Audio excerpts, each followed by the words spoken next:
Incroyables sont monnaie courante. Chaque jour, des joueurs découvrent ou créent des choses superbes. Que ce soit sur YouTube, Reddit, la communauté est super active. Et en cherchant un peu, on en apprend toujours plus sur Minecraft. Et moi, aujourd'hui, j'ai décidé de vous montrer les sites les plus extravagantes, les plus incroyables. Enfin bref, les meilleurs sites de Minecraft. Numéro 1, dans toutes mes aventures sur Minecraft, j'essaie toujours d'avoir une bonne seed pour commencer une survie. Et oui, c'est super important en vrai. Il y a quelques années, j'avais une malédiction qui me faisait spawn que sur des îles. Maintenant, quand je lance un monde, je me contente d'avoir une plaine ou un endroit stylé. Mais imaginez que le meilleur spawn pour de la survie existe. Ça donnerait quoi? Bah je vous la montre, cette seed est sans doute la meilleure seed pour débuter une aventure. Juste à côté du spawn se trouve un village avec une forge. Et dans cette forge, il y a ça qui se trouve. Oui, j'ai rien rajouté, ça spawn comme ça. C'est pas tout, il y a aussi une autre forge juste à côté de la forge. Il y a aussi un coffre au trésor à 34 blocs plus loin. Et à 7 blocs à côté de ce coffre au trésor, il y en a un autre. Je pense que vous avez compris le truc. En tout, sur cette seed, il y a 7 coffres au trésor, 3 villages, 3 bateaux et 5 mineshafts qui se trouvent juste à côté du spawn. Je pense donc qu'on peut tous dire que c'est la meilleure seed de Minecraft pour commencer une aventure survie. Numéro 2, la génération de Minecraft est fascinante. Par moment, on peut spawn dans un endroit perdu, et dans un autre moment, on peut spawn littéralement sur des blocs de diamants. Mais les générations bizarres de Minecraft sont aussi les meilleures. Je vous présente la tour géante, un manoir transformé en tour par la génération de Minecraft d'ailleurs. En soi, cette seed est juste impressionnante. Et là, vous êtes en train de me dire pourquoi? Car c'est la plus grande tour de manoir de Pillager. Pas sûr que ça se dit ça, mais on va le dire. Numéro 3, les Farlands, ça vous dit un truc? On en a déjà parlé sur cette chaîne, mais c'est un bug de génération dans les anciennes versions. Si je vous parle de ça, c'est parce qu'un joueur a fait une dinguerie. Alors il a pas trouvé une seed qui nous fait spawn dans les Farlands, mais il a trouvé une montagne assez impressionnante. Ce qui est le plus impressionnant, c'est qu'il a utilisé un logiciel pour la trouver. Et oui, certains logiciels génèrent énormément de monde pour trouver celui qui est parfait entre guillemets. En donnant quelques photos des Farlands, le logiciel lui a sorti cette seed que je trouve incroyable. Numéro 4, le nombre de légendes de Minecraft qui a vu le jour est impressionnant. Mais si on doit parler d'un seul mythe, on va directement me dire Herobrine. La légende d'Herobrine existe depuis la nuit des temps. C'est simple, il y a une partie des gens qui regardent cette vidéo, bah vous étiez même pas né quand Herobrine est apparu, car il est apparu en 2011 avec ce screen qui a d'ailleurs marqué une génération entière. On peut voir un certain Herobrine qui se balade gentiment dans le monde solo d'un joueur. Bon, bien sûr, tout ça est faux. Herobrine est l'invention de quelqu'un et c'est ce qu'on appelle une creepypasta. Mais à votre avis, quelle est la seed du screen d'Herobrine? Mais c'était un mystère irrésolu depuis 2020 où un groupe de joueurs a retrouvé la seed. Et je vous présente la seed d'Herobrine, là où il est apparu pour la première fois. Bon, pour y jouer sur cette seed, il faut aller dans les anciennes versions de Minecraft. Et comme par hasard, Minecraft a bloqué ça, donc on peut plus y aller. Je suis un peu deg, j'aurais fait du ping-pong avec mon pote Herobrine. Numéro 5, comme vous le savez, les biomes champis sont ultra durs à trouver. Maintenant, imaginez le plus gros biome champi de tous les temps. Et bah, le voici. Bon, je connais pas le pourcentage de chance que ce machin spawn, et tout ce que je sais, c'est qu'il aura fallu attendre quelques années pour avoir la chance d'en trouver. Avec la mise à jour 1.18, la taille des biomes champis a augmenté, et une seule personne a réussi à trouver ce biome-là en géant sur la version 1.19. Franchement, je trouve ça extrêmement cool. Numéro 6, comme la seed d'Herobrine, cette seed est particulière. Quand vous lancez Minecraft, dans le menu d'attente, vous avez une image d'un monde basique qui tourne à l'infini. Normal, c'est juste un fond que Minecraft a pris au pif. Mais vous vous êtes jamais demandé quelle était la seed de chaque version? Et bien des gens assez fous se sont posé la question. Bon, aujourd'hui il est plutôt facile de retrouver les seeds des nouvelles versions. Mais nous, ce qui nous intéresse, c'est la version 1.7. Pendant 5 ans, des joueurs ont essayé de retrouver cette seed et ils ont réussi. Voici la seed de l'écran d'accueil de la version 1.7. Bon, en vrai cette version est tout à fait normale, mais je trouve ça incroyable de retrouver cette antiquité.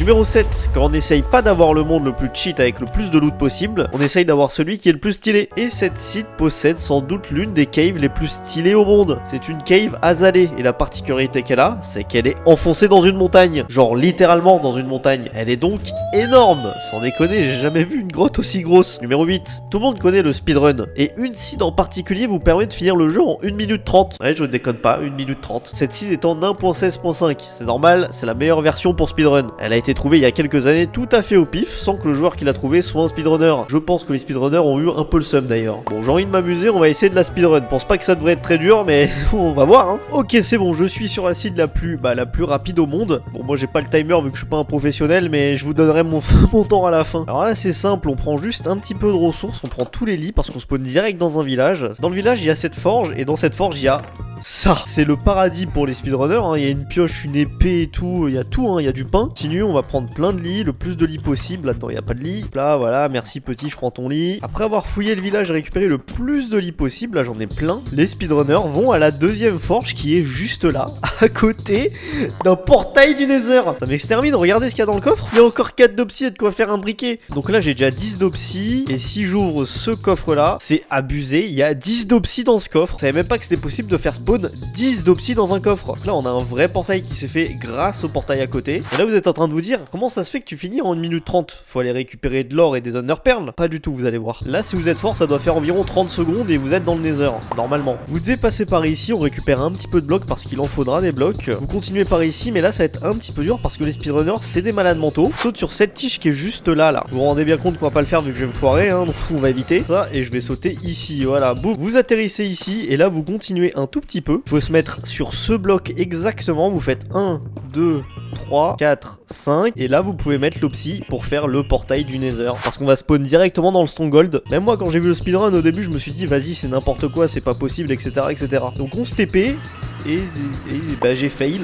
Oui voilà, regardez, normalement on spawn juste ici sur ce bloc là. Mais vu que j'ai fail et j'ai mal placé le portail, bah ça a pas fonctionné. Bah, le portail de l'aide est déjà fait. Et là normalement vous pouvez aller tabasser la gueule à Ender Dragon. Comme vous avez pu voir, j'ai réussi à aller dans l'end en moins de 3 minutes. Bon, des sites comme ça il y en a une sur 1 trillion, mais je trouve ça marrant qu'on peut réellement finir le jeu en moins de 3 minutes. Numéro 9, cette seed est juste magnifique. C'est pour ça que j'aime les générations aléatoires de Minecraft. Mais avant j'ai une question, est-ce que vous savez ce que c'est que la terraformation? C'est simple, terraformer c'est modifier le terrain à notre guise, car souvent la génération de base, bah c'est pas fou quoi. D'ailleurs les gens utilisent cette technique pour faire des builds ultra stylés sur Minecraft. Ils modifient le terrain pour pouvoir reconstruire dessus. Mais par moment, Minecraft arrive à générer des environnements qui sont beaucoup plus stylés que tout ce qui existe sur Minecraft. Bon, j'abuse un peu mais vous allez voir. Cette seed possède une brèche énorme en plein milieu d'un lac. C'est pas tout, au centre de cette brèche, il y a un village perdu. On se demande même ce qu'il fout là. Le mieux dans tout ça, c'est quand vous rentrez cette seed en 1.19, vous spawnez littéralement à côté de ça. Je peux vous dire que ça en met plein les yeux. Numéro 10, c'est l'heure de parler de la seed la plus légendaire possible. Ce monde qui, au premier coup d'œil, ressemble à un monde tout à fait basique, bah ça l'est pas. Car ça se passe dans les grottes. Pour trouver un portail de laine, c'est super chiant, faut se repérer à l'aveugle et souvent on cherche pas au bon endroit. Donc pour remédier à ce problème, je vous propose la seed qui possède 2 portails de laine. Oui, 2. Alors je sais pas comment c'est scientifiquement possible, mais il y a bel et bien 2 portails de laine qui ont spawn l'un à côté de l'autre. Attention car ça fonctionne qu'en 1.19. Mais si vous utilisez cette seed en 1.18, vous aurez un portail non fini. Je trouve ça plutôt marrant qu'en 1.18 vous avez rien du tout, mais au contraire en 1.19 vous avez 2 portails de laine. Bon, je vous l'ai pas dit, mais cette seed n'existe que sur Bedrock. Oui, je suis extrêmement triste moi aussi. Et cela conclut notre traversée des seeds les plus fantastiques et incroyables de Minecraft. Aujourd'hui on a pu voir énormément de seeds what the fuck, buggés ou encore incroyables. Et moi j'ai une seule question. Quelle était la seed la plus spectaculaire pour vous? Moi je vais pas vous mentir que le village dans la brèche, bah y a rien de mieux quoi. Sinon c'était Ninjax et je vous dis à très bientôt pour de nouvelles aventures. Ciao. My money don't jiggle, it fold. I like to see you wiggle for sure. It make me want to invent the world, you know. Why did my Fiat? We have Fiat 6 feet 2 in a comp.